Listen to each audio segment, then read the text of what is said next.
नमस्कार। आज कहानी गोल्ड में सुनिए उर्मिला शुक्ल जी की लिखी कहानी पानी के लिए। लगातार पानी बहने से लॉन से होकर सड़क पर पानी रेला सा बह आया था। वे बेचैन हो उठी। उठकर उनके गेट तक गईं। भीतर झांक कर देखा कोई सुख-बुक दिखे तो बता दें कि, मगर भीतर कोई हलचल नहीं। हार कर लौट आईं, मगर पानी का बहना उन्हें इस कदर बेचैन कर रहा था कि फिर बाहर आ गईं। उस घर के सामने देर तक टहलती रहीं। फिर घंटी बजाई और इंतजार करती रहीं कि कोई बाहर आए, मगर कोई नहीं आया। आता भी कैसे? वह एक अति आधुनिक परिवार जिसकी सुबह दोपहर बाद हुआ करती थी। सो वे प्रतीक्षा करती रहीं कि कोई इधर से गुजरे तो उससे ही वॉल्व बंद करने को कहें। कुछ देर बाद चौकीदार दिखा। सुनो, जरा वो वॉल्व बंद कर दो, पर गेट में लॉक है। हाँ, तभी तो तुमसे कह रही हूँ, वरना मैं खुद बंद कर देती। क्या मैडम, आप भी ना?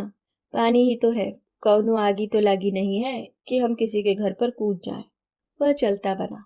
वे उसे और उसकी उस बेपरवाही को देखती रह गईं। ऐसे कह गया, पानी ही तो है, जैसे पानी कुछ है ही नहीं। जब पानी का रेला और दूर तक बह चला तो उनकी बेचैनी और बढ़ गई, मगर उपाय कुछ न था। गेट इतना ऊंचा था कि उनके लिए उसे फांदना भी संभव न था। शायद कॉलोनी के गेट पर कोई मिल जाए, सोचकर वे कॉलोनी के गेट की ओर बढ़ी, मगर ऐसा कोई नजर नहीं आया जिससे उन्हें अपनी असमर्थता पर हताशा हुई। तभी अखबार वाला नजर आया। उसने उन्हें नमस्ते किया। सुनो। जी मैडम, एक काम है, करोगे क्या? चौकीदार के उस जवाब से उनके स्वर में झिझक सी उतर आई थी। जरूर मैडम, कहिए ना क्या करना है। वो क्या है, सामने वाले घर की टंकी बड़ी देर से ओवरफ्लो हो रही है। पानी की यूं बर्बादी, सो उसे तुम बंद।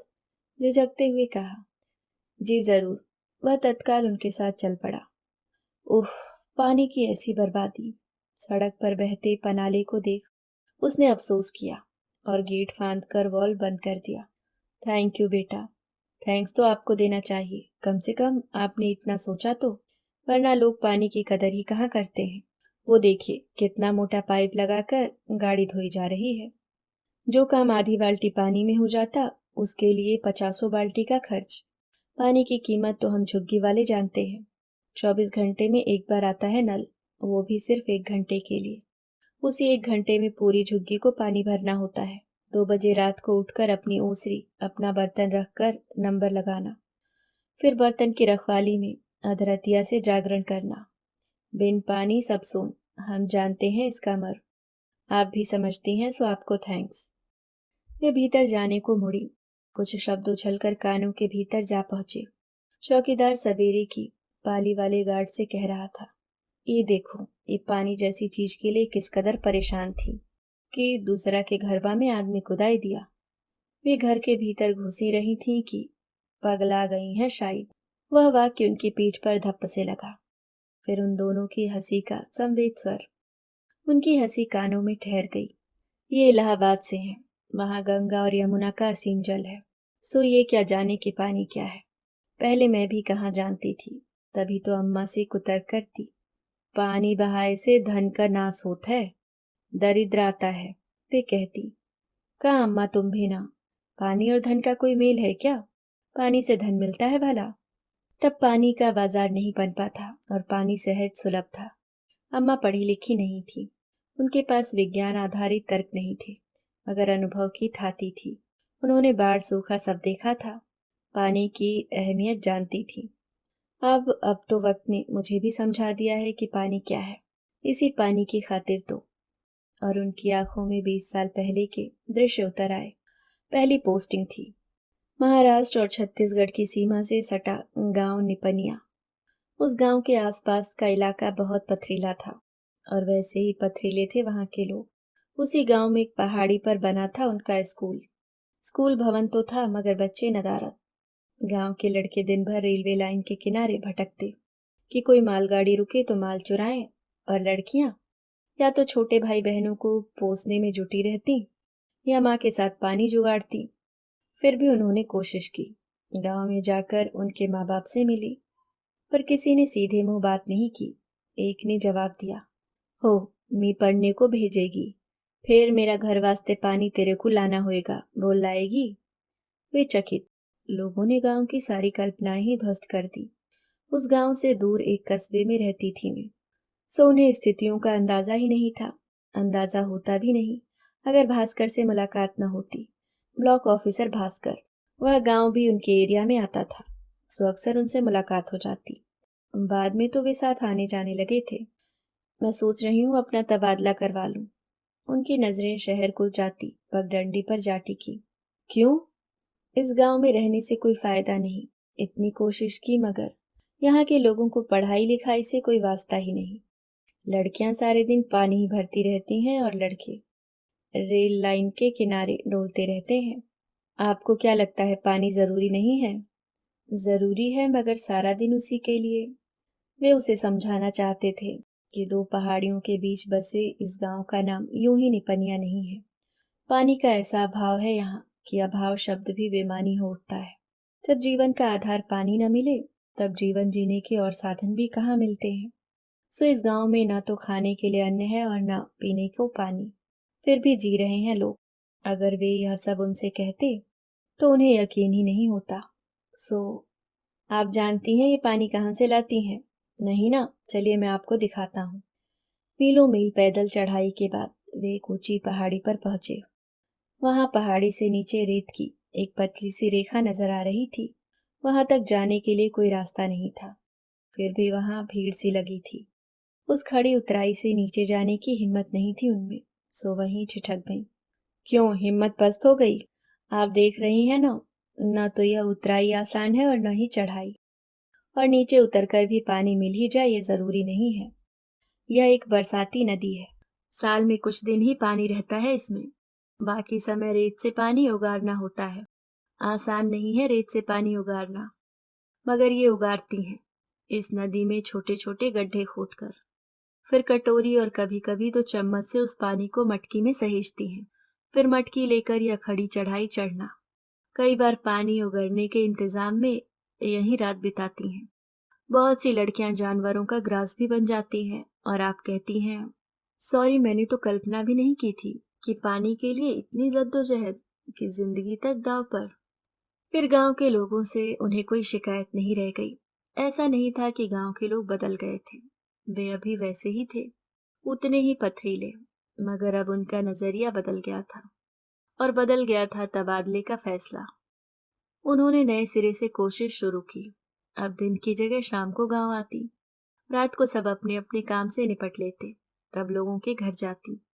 मगर उनसे पढ़ाई की बात न करके उनके सुख दुख पूछती। धीरे धीरे मन की गांठें खुलने लगी। फिर उन्होंने पढ़ाई का महत्व समझाया, बताया पढ़ना भी जरूरी है। विश्वास दिलाया इसमें काम का काज नहीं होगा, वे बच्चों को रात में पढ़ाएंगी। बात समझ में आई, वे राजी हो गए।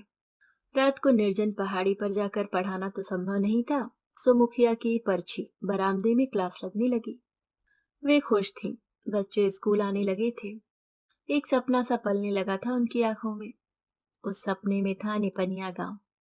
भास्कर का सपना भी तो यही था। सो उनके सपने करीब आते गए और वे भी अपने सपने की चांदनी में विचरते वे कहाँ जानते थे कि राहु काला बुखार का रूप धर उनके सपने को ऐसे ग्रसेगा कि सर्दियों में सब ठीक ही रहता था। पानी की कठिनाई होती थी मगर काम चल जाता था। पर गर्मी गर्मी आते ही करकरेखी सूरज ऐसा तपता कि ताप भी त्राही त्राही कर उठता। सो भास्कर ने कोशिश की कि पहाड़ी काटकर उस पार वाली नदी का पानी गांव में लाया जाए, मगर कामयाबी नहीं मिली। उनकी कोशिशें दो प्रांतों के दफ्तरों में उलझ कर रह गईं। तब भास्कर ने योजना बनाई, पहाड़ी के पास एक कुआं खोदा जाए। उस पर बहती नदी ने उनका विश्वास बढ़ाया, पर इसके लिए श्रम और पैसे दोनों की जरूरत थी।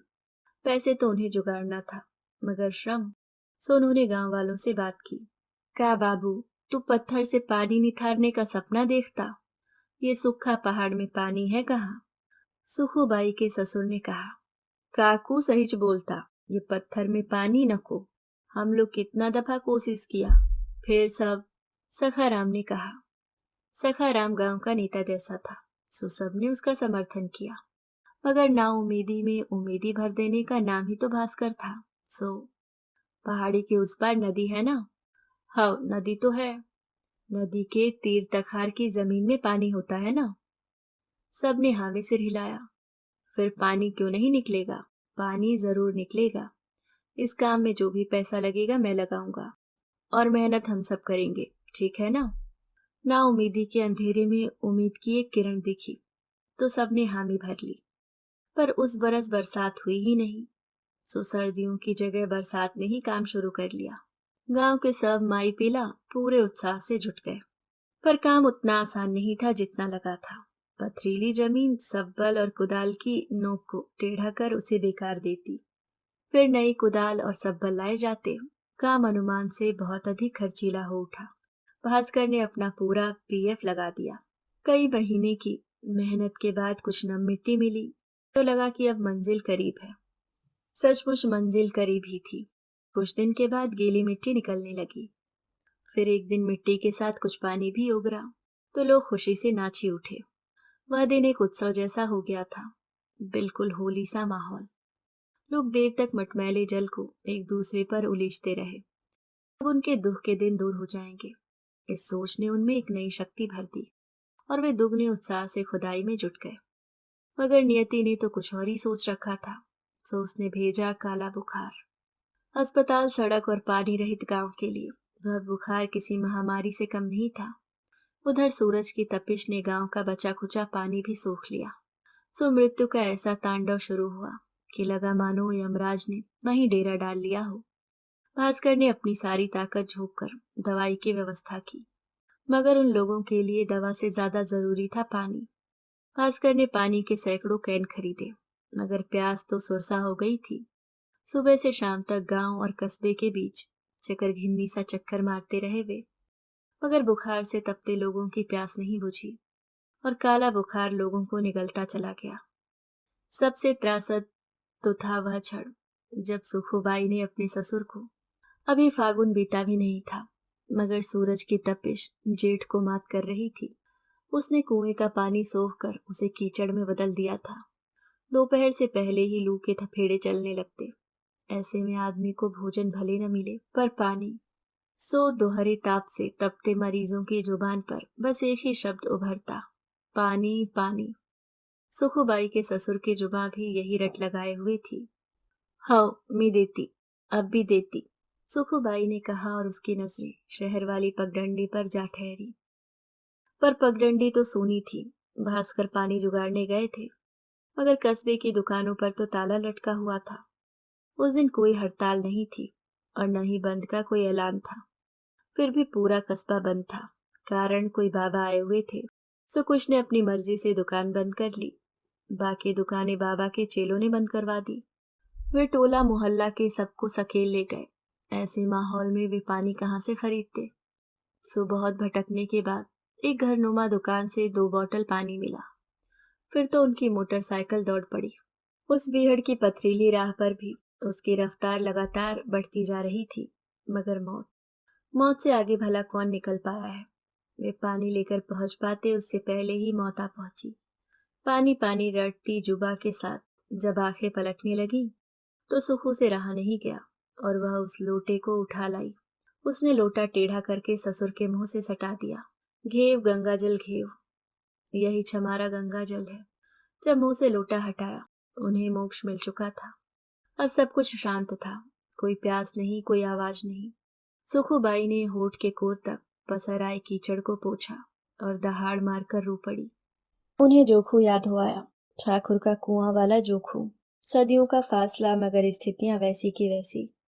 जोखू ने भी तो गंदा पानी पीकर जान गंवाई थी। उन्होंने भीगी आंखों से बाहर देखा। झोपड़ी के द्वार पर भास्कर खड़े थे। उनकी आंखों में हताशा की राख थी। उस अजार ने गांव को लगभग खाली ही कर दिया। भास्कर ने फिर भी अपना हौसला नहीं छोड़ा। बचे हुए लोग और बचे हुए पैसे से फिर अपनी मुहिम में जुट गए। पैसा कम पड़ा तो भास्कर ने कस्बे वाला अपना प्लॉट बेच दिया। यह प्लॉट अब मात्र जमीन का टुकड़ा ही नहीं था, उनके सपनों का आधार भी था। उसी प्लॉट पर तो उनका स्वप्न नीड़ बनने वाला था, मगर गांव का यह सपना भी तो उन्होंने ही देखा था। बहुत मशक्कत के बाद कुएं में पानी आया, मगर कुआं इतना गहरा हो चुका था कि उसे पक्का करना जरूरी था, और करने के लिए लाखों रुपए की जरूरत थी। ये रुपए कहाँ से आए। यह एक बड़ी समस्या थी। सो अब उनकी बारी थी। उन्होंने अपना पीएफ निकालकर भास्कर को सौंप दिया। पैसे फिर भी पूरे नहीं हुए तो भास्कर ने कस्बे में जाकर चंदा मांगा। घड़ी ने टन टन टन बजाया तो उनकी तंद्रा टूटी। 3 बज गए थे। नजरें घड़ी पर रही मगर मन वह फिर उसी गांव में जा पहुंचा। पैसे की व्यवस्था हुई तो काम ने फिर गति पकड़ी। उन्होंने अपना पैसा लगाया था तो गांव वालों ने भी कोई कसर नहीं छोड़ी थी। उन लोगों ने भी अपनी पूरी शक्ति झोंक दी। सो कामयाबी तो मिलनी ही थी। वह मिली मगर अगले दिन कुएं की पूजा होनी थी। उस गांव में पूजा की सामग्री तो थी ही नहीं। वे उसे जुटाने गई थीं। लौट कर आई तो कुएं के इर्द गिर्द भीड़ देख उन्हें लगा कि लोग पूजा के लिए इकट्ठे हैं। मगर सुखोबाई दौड़कर आई और ये गोताई सब खत्म हो गया रे। ये पापी कुआं सब लील गया रे। सुखोबाई बुक्का फाड़कर रो पड़ी। सुखोबाई के रुदन के साथ ही औरतों का ऐसा रुदन उठा कि वे उधर देख न सकी।